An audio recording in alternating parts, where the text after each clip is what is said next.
नमस्कार दोस्तों, देव क्लासेस में एक बार फिर से आपका बहुत बहुत स्वागत है।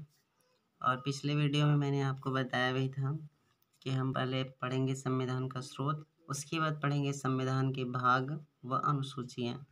तो आज हमारा जो है बहुत ही इम्पोर्टेंट चैप्टर है और इसे मैं आपको पढ़ा रहा हूँ संविधान के भाग व अनुसूचियों के बारे में। ठीक है, तो आज दोनों ही हम समाप्त कर लेंगे और लास्ट में मैं आपको हिट्स पॉइंट के रूप में बताऊंगा। तो देखिए, एक तरफ हमारा लिखा है संविधान का भाग और दूसरी तरफ लिखा है उसमें संबंधित विषय व अनुच्छेद। तो संविधान के भाग एक में संघ व उसके राज्य क्षेत्रों का वर्णन है। ठीक है, अनुच्छेद 1 से 4 तक। संविधान के भाग 2 में नागरिकता का वर्णन है, अनुच्छेद 5 से 11 तक। ठीक है, भाग 3 में किसका वर्णन है? तो संविधान के भाग 3 में मौलिक अधिकारों का वर्णन है।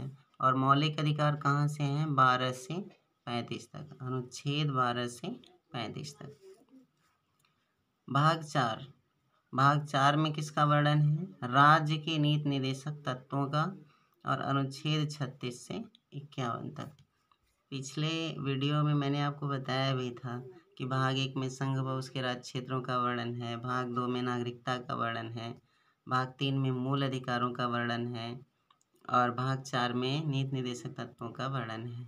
ये दोस्तों क्या है ना कि एक जगह पूरा उसका कलेक्शन मैं आपको दे रहा हूँ ताकि पढ़ने में क्या हो, आसान हो। 2-3 बार आप अगर इसको पढ़ लेते हैं तो आपको याद भी हो जाएगा। भाग 4 क, ठीक है, मौलिक कर्तव्यों का वर्णन, अनुच्छेद 51 क में। ये भी बताए थे 42वें संविधान संशोधन 1976 के द्वारा। ये बार बार मैं जो रिपीट कर रहा हूँ इसका मतलब समझ रहे हैं, क्वेश्चन बार बार आते हैं। ठीक है, भाग 5 में किसका वर्णन है? संघीय कार्यपालिका। ठीक है, संघीय कार्यपालिका। थोड़ा सा आप ध्यान रखें, यहाँ मैं लिखना जो है भूल गया हूँ। ठीक है, वैसे संघ आप कह लें तो भी कोई दिक्कत नहीं है, क्योंकि जैसे कि ठीक है यही रहने देते हैं। संघीय कार्यपालिका, संघीय विधायिका, इन सब का वर्णन जो है इसी के साथ है, तो इसलिए बस संघ हम कह सकते हैं। और भाग 6 किससे संबंधित है? राज्यों से संबंधित है, अनुच्छेद 152 से 237 तक। ठीक है, जैसे संघ वाले में क्या होगा? राष्ट्रपति, उसकी शक्तियाँ, ठीक है, और लोकसभा, राज्यसभा, ठीक है, इन सब का वर्णन किससे रिलेटेड है? भाग 5 से। भाग 7 में किसका वर्णन है? प्रथम अनुच्छेद के भाग ख के राज्य। ठीक है, फिर भाग 7 में भाग 8 में किसका वर्णन है? तो संघ राज्य क्षेत्रों का वर्णन, मोस्ट इम्पॉर्टेंट है। ठीक है, संघ राज्य क्षेत्र मतलब केंद्र शासित प्रदेशों का वर्णन किस में है? भाग 8 में। ठीक है, और भाग 6 में किसका वर्णन है? राज्यों का वर्णन है। ठीक, आगे भाग 9 में किसका वर्णन है? तो भाग 9 में पंचायती मतलब पंचायती राज व्यवस्था का वर्णन है, अनुच्छेद 243 से 243 अड़ तक। भाग 9 क में किसका वर्णन है? तो 9 क में महानगर पालिकाओं का वर्णन है और इसे जोड़ा गया 74वें संविधान संशोधन। कल बताए थे आपको या पिछले वीडियो में बताए थे कि 73वें द्वारा पंचायती राज व्यवस्था को जोड़ा गया और 74वें के द्वारा किसे जोड़ा गया? महानगर पालिकाओं को। ठीक है, 1992 में। फिर आपका हो गया 9 ख में किसका वर्णन है? तो सहकारी समितियों का वर्णन, 97वां संविधान संशोधन। ये सब बहुत ही इम्पोर्टेंट फैक्ट्स हैं दोस्तों। भाग 10 किससे संबंधित है? अनुसूचित जाति जनजातीय क्षेत्रों से। भाग 11 संघ तथा राज्यों के मध्य संबंधों से संबंधित है। ठीक है, भाग 12 में किसका वर्णन है? वित्त, संपत्ति, संविदाएं व वाद, इनके बारे में कहा गया है। अब इसी के तहत अनुच्छेद 300 क है, जिसमें हमें जो है वित्त या आप कहें संपत्ति के अधिकार का वर्णन एक कानूनी अधिकार के तहत दिया गया है। ठीक है, फिर उसके बाद भाग 13 में किसका वर्णन है? तो भारत के राज्य क्षेत्र के भीतर व्यापार समागम का अधिकार है। ठीक है। भाग 14, तो भाग 14 में किसका वर्णन है? संघ तथा राज्यों के अधीन सेवाओं का वर्णन है। फिर है भाग 15, ये मोस्ट इम्पोर्टेंट, निर्वाचन तथा निर्वाचन आयोग का वर्णन, अनुच्छेद 324 से 329 क तक। ठीक। भाग 16 में किसका वर्णन है? तो भाग 16 में कुछ वर्गों के संबंध में विशेष उपबंध किए गए हैं। ठीक है। इसके बाद नेक्स्ट आपका है भाग 17, ये भी बहुत इम्पोर्टेंट है। भाग 17 में किसका वर्णन है? राजभाषा का, अनुच्छेद 343 से 351 तक। फिर है भाग 18, तो भाग 18 में आपातकालीन उपबंध जो कल बताए थे 352 से 360 तक दिए गए हैं। ठीक है। और इसके बाद हमारा है भाग 19 में, भाग 19 में प्रकीर्ण से संबंधित बातें कही गई हैं। फिर उसके बाद हमारा आता है भाग 20, तो भाग 20 में किसका वर्णन है? तो संविधान संशोधन का वर्णन है, अनुच्छेद 358 के तहत। भाग 21 में अस्थायी संक्रमणकालीन तथा विशेष उपबंध दिए गए हैं। और भाग 22 में संक्षिप्त नाम, प्रारंभ तथा हिंदी में प्राधिकृत पाठ। तो इतनी बातें क्या है हम लोगों के संविधान की मैंने भागों से रिलेटेड है। तो पहले हम एक बार फिर से रिवीजन करते हैं। भाग 1 संघ व राज्य क्षेत्रों के बारे में है, अनुच्छेद 1 से 4 तक। भाग 2 नागरिकता से संबंधित है, अनुच्छेद 5 से 11 तक। भाग 3 मौलिक अधिकार से संबंधित है, अनुच्छेद 12 से 35 तक। भाग 4 आपका राज्य के नीति निर्देशक तत्वों से संबंधित है, अनुच्छेद 36 से 51 तक। भाग 4 का मौलिक कर्तव्य 11 मौलिक कर्तव्य वर्तमान में, और भाग 4 क में अनुच्छेद 51 क में दिया गया है। ठीक है। फिर उसके बाद भाग 5 संघ से संबंधित है, 52 से 151 अनुच्छेद तक। भाग 6 राज्य से संबंधित है, 152 से 237 अनुच्छेद तक। फिर उसके बाद आपका इम्पोर्टेंट कौन सा आ जाता है? 8वां भाग 8 संघ व राज्य क्षेत्रों से संबंधित है। भाग 9 को 9 का ये इम्पोर्टेंट है। भाग 9 पंचायती राज व्यवस्था से संबंधित है।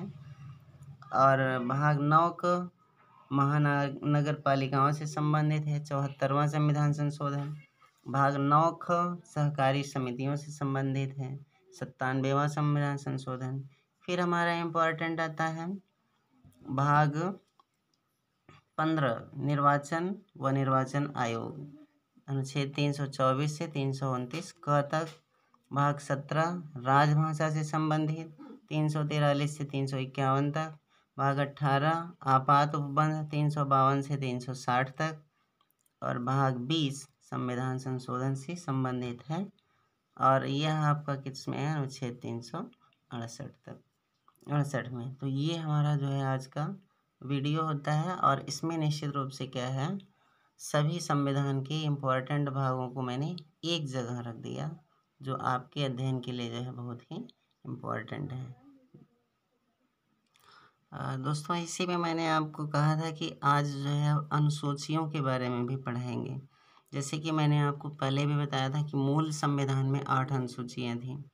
वर्तमान में कितनी अनुसूचियाँ हैं? 12। और उन 12 अनुसूचियों के बारे में मैं आपको बता रहा हूँ, और उससे संबंधित क्या क्या क्वेश्चन आपसे पूछे जा सकते हैं या उनमें किसका वर्णन है, इसे मैं बताऊंगा। और नीचे हिट्स पॉइंट के रूप में कैसे क्वेश्चन दिए गए हैं ये आपको बता रहा हूँ। प्रथम अनुसूची का संबंध किससे है? तो वह संघ व राज्य क्षेत्रों से संबंधित है। दूसरी अनुसूची का संबंध किससे है?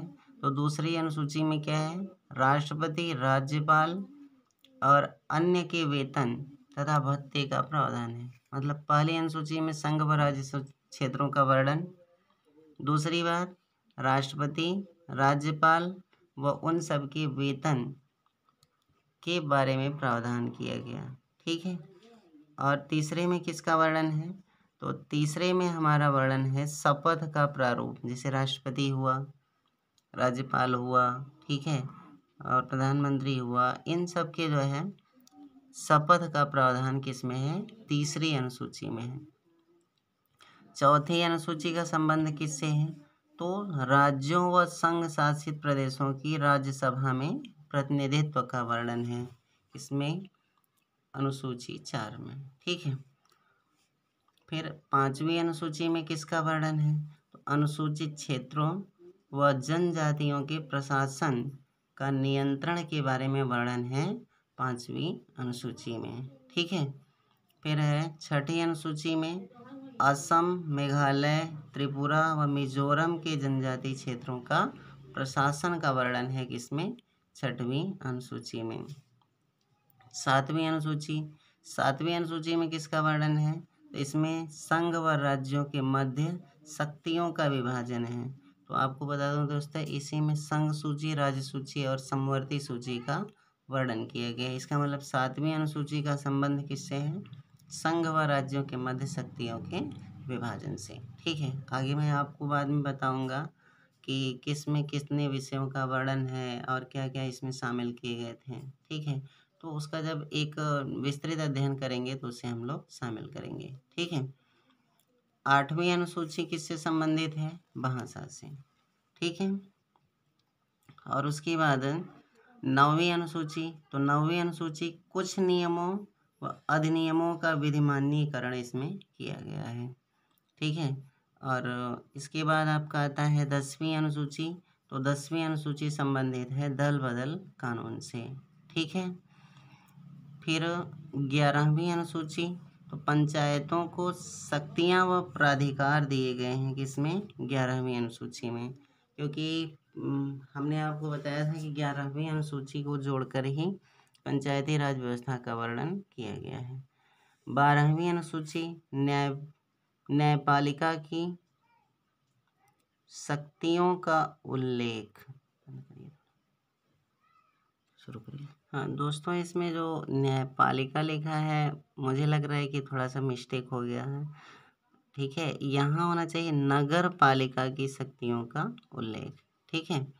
तो हमें ध्यान रखना है कि 12वीं अनुसूची में किसका संबंध है? नगर पालिका की शक्तियों का उल्लेख है। तो ये हमारे जो है अनुसूचियों से संबंधित प्रश्न हैं। अब इससे क्वेश्चन क्या पूछते हैं वो हिट्स पॉइंट में हम लोग देखते हैं, ठीक है। जैसे देखिए, भारत के मूल संविधान में कितनी अनुसूचियां थी? तो भारत के मूल संविधान में कुल 8 अनुसूचियां थी, वर्तमान में 12 अनुसूचियां हैं, ठीक। 9वीं अनुसूची प्रथम संविधान संशोधन 1951 के द्वारा जोड़ा गया। ये क्वेश्चन कई बार पूछा है, ठीक है। और इसके बाद 10वीं अनुसूची 52वें संविधान संशोधन 1985 द्वारा जोड़ी गई। 11वीं अनुसूची 73वें संविधान संशोधन 1992 के द्वारा जोड़ी गई, ठीक। 12वीं अनुसूची 74वें संविधान संशोधन 1992 द्वारा जोड़ी गई। और 7वीं अनुसूची को 3 भागों में संघ सूची, राज्य सूची व समवर्ती सूची में बांटा गया है। संघ सूची में 97 विषय, राज्य सूची में 66 विषय और समवर्ती सूची में 47 विषय हैं। मैंने भी बताया भी था थोड़ी देर पहले, ठीक। 8वीं अनुसूची में भाषाओं का वर्णन है और कुल कितनी भाषाएं हैं? 22 भाषाएं। 9वीं अनुसूची में सम्मिलित, इसका एक बहुत बढ़िया फैक्ट है, 9वीं अनुसूची में सम्मिलित विषय, जो भी 9वीं अनुसूची में सम्मिलित विषय होंगे उन्हें न्यायालय में चुनौती नहीं दी जा सकती, ठीक है। तो ये याद रखना है कि 9वीं अनुसूची में किसका वर्णन होता है? कुछ नियमों व अधिनियमों को, और उन्हें कहीं भी न्यायालय में चुनौती नहीं दी जा सकती।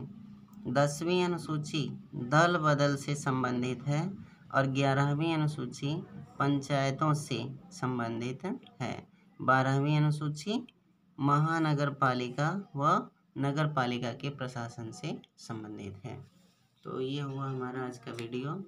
और वीडियो अच्छा लगे तो लाइक करें, शेयर करें और चैनल को अपने दोस्तों से ज़्यादा सब्सक्राइब कराएं। ठीक है, कमेंट किया करें अगर कहीं पर भी आपको समस्या होती है या समझ में नहीं आती है। और मैंने तो ऐसे भी कहा है कि पॉलिटिक्स आपका एकदम शुरू से पढ़ा रहा हूँ, और आप चाहें तो इसे बीच बीच में रोक रोक के आप उसका जो है स्क्रीनशॉट लेके नोट्स भी बनाते चलें, आपके लिए बहुत बेहतरीन होगा। एक दो बार सुन लें और नोट्स बना लें। मैं आपको 100% कह रहा हूँ कि सभी क्वेश्चन आप पॉलिटिक्स के सॉल्व कर लेंगे। बहुत बहुत धन्यवाद, नमस्कार।